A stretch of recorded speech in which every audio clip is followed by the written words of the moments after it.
Well, let's speak now to Dr. Ghazi Hamad, the Deputy Foreign Minister for Hamas, who joins us live from Gaza. Thanks for speaking to us. First, let me ask you about the razing of the Khan al-Ahmar village. Do you hope this can be stopped now that the cause has gained more international attention, particularly from the EU?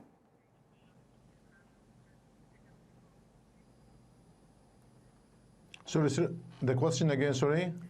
If you're hopeful that the destruction of the Khan al-Ahmar village can actually be stopped now that there is so much international attention focused on it.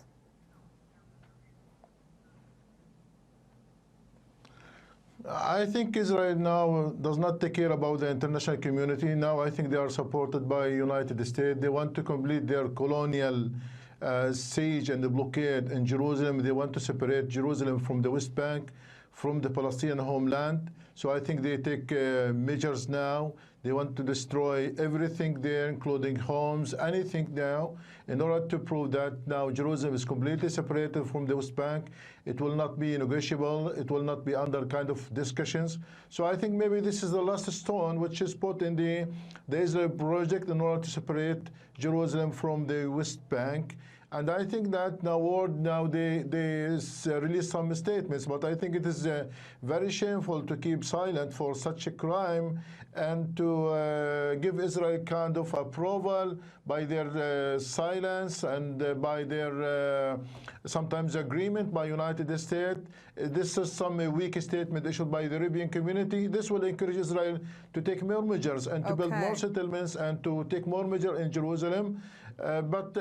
I can say that all these measures will not change the Palestinian rights in Jerusalem and in Palestine, either political rights or the historical rights.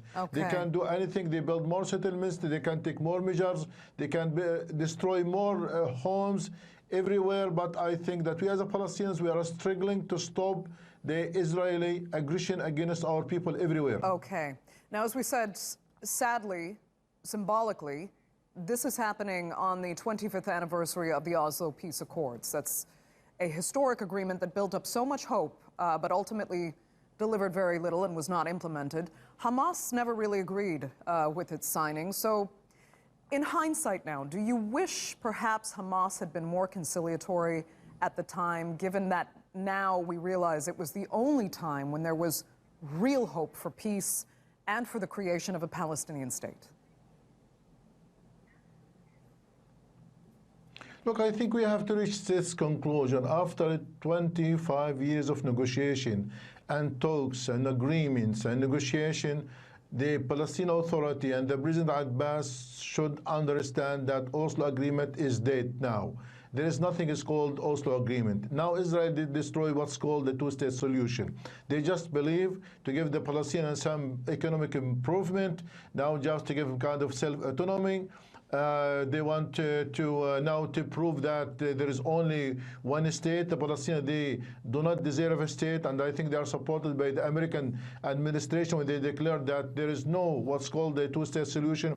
I think we as a Palestinians, we need now to understand that Oslo Agreement is very bad. It's a big catastrophe. We have to stop this. We have to go back to the national dialogue in order to have a new strategic vision as a Palestinians. How can we liberate our homeland? How can we put end for the occupation? How can we create or establish a real national unity? I think that the President Abbas should take some courageous decision in order to stop this play and this bad scenario which happens now. Now, what Oslo agreements give the President Abbas? More settlements, more confiscation of lands, more destruction of homes, more separation of Jerusalem.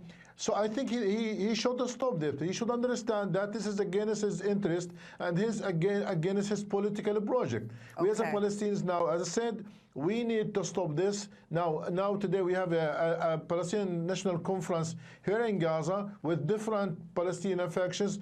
They are completely against Oslo agreements. We need now to have alternative as a national projects to be approved by the Palestinian factions. Okay, Ghazi Hamad, unfortunately, we're going to have to leave it there. Thank you so much for joining us.